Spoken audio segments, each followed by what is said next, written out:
Bonjour à tous chers amis et bienvenue sur la chaîne YouTube du diocèse pour ce nouveau numéro de Parole d'évêque en compagnie bien entendu de Monseigneur Nicolas Souchu. Bonjour Monseigneur, merci d'être avec nous aujourd'hui. Bonjour Paul, bonjour à tous. Alors Monseigneur, pour commencer, comme à notre habitude, nous allons revenir sur le synode diocésain. Cela fait maintenant plus d'un mois que les équipes synodales ont rendu le fruit de leur réflexion. Depuis, une dizaine de binômes travaillent d'arrache-pied pour dépouiller l'ensemble des propositions qui seront ensuite retranscrites dans un cahier synodal. Quel est l'enjeu de cette partie du synode qui semble pourtant plus calme ? Alors vous avez raison de poser la question parce que pour le peuple de Dieu qui a beaucoup travaillé lors des équipes synodales, ils peuvent avoir l'impression pour l'instant il y a une pause. Ce n'est pas vrai du tout. C'est un petit peu comme l'image d'un iceberg.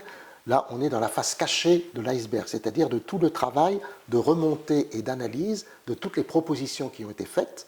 Comme il y a eu beaucoup d'équipes synodales, je crois qu'il y a plus de 1000 propositions. Donc vous imaginez qu'il faut trier, regarder ce qui va ensemble. Et puis on s'aperçoit qu'il y a vraiment des propositions qui peuvent tout à fait être présentées à l'Assemblée synodale pour qu'elle vote des propositions d'orientation synodale promulguées par l'évêque, ça c'est sûr. Il y a un certain nombre de choses qui relèvent de la vie ordinaire d'un diocèse, voilà, qui ne relèvent pas forcément d'un vote de l'Assemblée synodale, mais qu'on mettra vraiment en exergue. Et puis, on avait vraiment annoncé que notre synode diocésain est un synode pour le diocèse d'Hérédax, ce n'est pas un synode pour la vie de l'ensemble de l'Église universelle, d'autant qu'il y a toujours le synode romain qui continue son chemin. Et donc, il y a un certain nombre de propositions qui ne relèvent pas directement du diocèse d'Hérédax, mais qui relèvent de l'Église universelle, qu'on mettra aussi sur un autre feuillet pour bien montrer qu'on prend en compte tout ce qui arrive, mais on ne peut prendre en compte vraiment pour les assemblées synodales que ce qui sera de l'ordre vraiment d'options et de choix à faire de propositions d'orientation pastorale. On fait un bond maintenant en avant pour le synode. Il y a 15 jours, vous étiez avec le conseil synodal à Aire-sur-la-Dour. Est-ce que vous pouvez nous donner la raison de cette visite ? De fait, nous sommes allés en conseil synodal à Aire-sur-la-Dour, car l'assemblée synodale du mois de novembre prochain se déroulera justement à Aire-sur-la-Dour, pour plusieurs raisons. La première, c'est pour décentraliser par rapport à notre diocèse de point de vue géographique, et puis surtout, à Aire-sur-la-Dour, il y a une co-cathédrale, puisqu'il y a eu un évêché encore récemment. Et puis, à Aire-sur-la-Dour, les personnes sont habituées d'accueillir des sessions, puisqu'il y a des gens qui sont liés à la communauté de l'Emmanuel et qui organisent des sessions qu'on appelle Paray chez vous, qui sont nées après le Covid ou à Paray-le-Monial. Pendant l'été, il y a beaucoup de sessions qui sont organisées, qui ne pouvaient pas avoir lieu. Ils avaient proposé de faire des sessions décentralisées. Et du coup, à Aire-sur-la-Dour, ils continuent des sessions Paray chez vous, au mois d'août, à la fin août. Cette année, ce sera justement sur l'anniversaire des apparitions à Paray-le-Monial.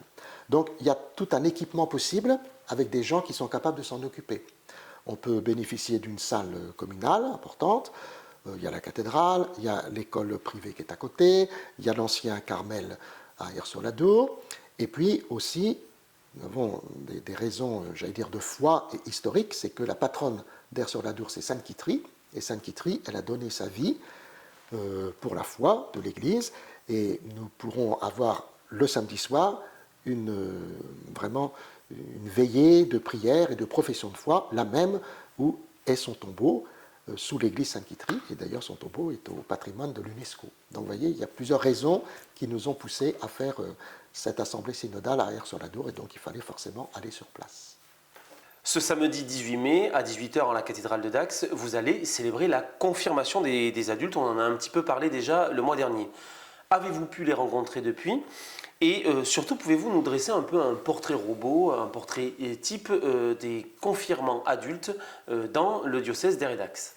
Chaque année, de fait, le service diocésain du catéchuménat organise une récollection pour les confirmants adultes. Alors, à la fois ceux qui ont été baptisés récemment à Pâques, et puis ceux qui ont demandé à être confirmés, parce que leur chemin fait qu'ils sont arrivés à cette demande. Et donc j'ai rencontré surtout donc ça fait à peu près 30 et 30, donc 30 nouveaux baptisés et 30 anciens baptisés qui seront confirmés. Donc j'ai pu rencontrer la trentaine de ceux qui demandent la confirmation après un baptême plus ancien et qui m'ont tous écrit leur demande de baptême et de confirmation, en l'occurrence. Quelques-uns vont aussi faire leur première communion. Ce qui m'a frappé dans cette rencontre, c'est l'importance des événements familiaux. Alors, soit le lien avec des grands-parents, soit à l'occasion de la demande d'un mariage sacramentel, soit à l'occasion du baptême des enfants. Voilà. Et à chaque fois, ça a été pour l'un ou pour l'autre, et parfois même pour les deux conjoints, l'occasion de demander le baptême et la confirmation. Donc ça veut dire qu'on a déjà un petit peu de tous les âges. Et à la cathédrale, j'espère que nous serons nombreux, parce que c'est un événement diocésain. Quand même, ça fera 60 adultes qui vont recevoir le sacrement de confirmation. Il ne faut pas que, comme parfois ça arrive, les paroissiens fuient cette célébration parce que soi-disant ça va être trop long. Et on se rend compte aussi que, en tout cas l'année dernière, c'était très frappant, les familles et les amis des confirmants étaient peu nombreux. Ça veut dire que leur environnement est peut-être trop loin, des gens sont trop loin pour venir, mais en tout cas peut-être comprennent plus difficilement l'importance de ce que revêt le sacrement de confirmation. Donc il ne faut pas que nous, les diocésains, nous les abandonnions, alors que c'est une joie pour nous, et en tout cas pour l'évêque, de pouvoir faire ces confirmations. Le samedi 8 juin, toute la matinée de 9 h à midi, à l'auditorium du groupe scolaire Saint-Jacques-de-Compostelle à Dax, la pastorale de la santé et le service des formations diocésaines organisent une conférence donnée par le père Jacques Turc autour de la question de la fin de vie avec cette approche, ce que dit l'Église et ce que veut la loi 2024. Il y a quelque temps également, 2 évêques ont été reçus par une commission parlementaire. Pourriez-vous revenir avec nous sur ce débat? Où en est-on du débat? Et puis, quelles sont les perspectives actuelles? D'abord, il faut bien se dire que la mort concerne tout le monde. Il n'y a pas d'exception. Moi, je repense pendant ces questions-là à une question qui avait été posée à un prêtre. Quel est le plus beau jour de votre vie? Et il avait répondu, ce sera le dernier, parce que je verrai Dieu face à face. Voilà, ça donne vraiment ce que c'est que la mort pour un chrétien. Alors après ça, il y a la loi qui est en train de s'établir et qui nous inquiète beaucoup parce qu'on ne va pas parler d'euthanasie, mais c'est tout comme. On ne parle plus de soins palliatifs, on change le nom, et puis on voit bien qu'on n'investit pas suffisamment d'argent pour que ça existe. Or, on sait bien que quand une personne est accompagnée, eh bien son désir, sa demande de mourir tout de suite, diminue au fur et à mesure de l'accompagnement. Donc, vous voyez, il y a un certain nombre de choses qui sont inscrites ainsi dans la loi qui nous inquiètent. Et donc, c'est bien que 2 évêques aient pu être audités lors de la préparation de la proposition de cette loi, donc l'archevêque de Rennes, qui est spécialisé dans ces questions bioéthiques, et puis l'archevêque de Tours, qui est le vice-président de la Conférence des évêques de France. Ils se sont notamment tournés au point de vue humain de ce qu'est la mort, parce qu'elle n'échappe à personne.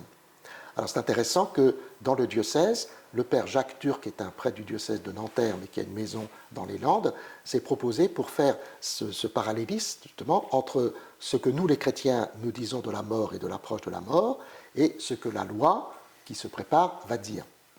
Donc c'est important que nous puissions nous intéresser à ces questions. Et puis j'ai distribué aux curés et administrateurs des paroisses une neuvaine proposée par les AFC, les associations familiales catholiques, qui va du jour de la Pentecôte, du 19 mai, au 27 mai, jour où la loi va commencer à passer au Parlement. Et le fait de prier pour ces questions aussi sensibles est aussi une manière pour nous les chrétiens, d'abord de nous intéresser à la chose et de le confier à celui qui est le maître de la vie et de la mort. Pour finir, Monseigneur, le 22 juin, le samedi 22 juin, le service diocésain de la pastorale catéchétique et puis le catéchuménat organisent conjointement un grand pèlerinage à Lourdes qui est réservé aux familles, enfin, à tout le monde en fait, familles, catéchumènes, enfants. Vous serez vous-même présent dans la cité mariale pour cette belle journée. Qu'aimeriez-vous dire à celles et ceux qui ne sont pas encore motivés, qui ne sont pas encore inscrits pour cette journée?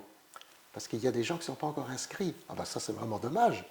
Surtout que c'est la première année que les 2 services que vous avez cités, catéchèse et catéchuménat, qui chacun organisait leur pèlerinage à Lourdes de son côté, on a dit cette année on va le faire ensemble pour stimuler les enfants, les jeunes et les parents de la catéchèse avec les animateurs et les nouveaux baptisés confirmés. Alors je sais, il y a des difficultés d'organisation pour les bus, notamment tout ça, bon, très bien. Mais c'est vraiment une belle proposition qui est faite, d'autant que nous allons répondre de manière directe au thème des pèlerinages de cette année à Lourdes, puisque c'était un triptyque, les trois aspects de la phrase que la Vierge Marie a dite à Bernadette. Donc, première année, aller dire au prêtre, l'an dernier, de construire une chapelle, et cette année, d'y aller en procession.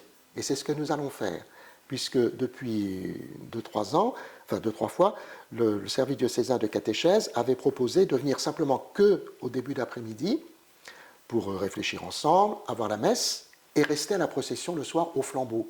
Donc, que ce soit pour les jeunes, pour les enfants, pour les parents qui accompagnent, pour les animateurs et pour les nouveaux baptisés et confirmés, eh bien, vivre cette procession au flambeau, c'est certainement une expérience que beaucoup n'ont pas encore vécue. Et donc, pour vivre cette expérience et pour répondre à l'appel et des sanctuaires de Lourdes et surtout de la Vierge Marie, eh bien, allons en procession et profitons de cette belle proposition qui est faite par le diocèse. Merci Monseigneur pour ce temps partagé en votre compagnie. Merci à Julie pour la réalisation et le montage de cette vidéo. Nous nous retrouverons maintenant le 15 juin. D'ici là, je vous souhaite à toutes et à tous un très beau mois de mai ensoleillé. À bientôt.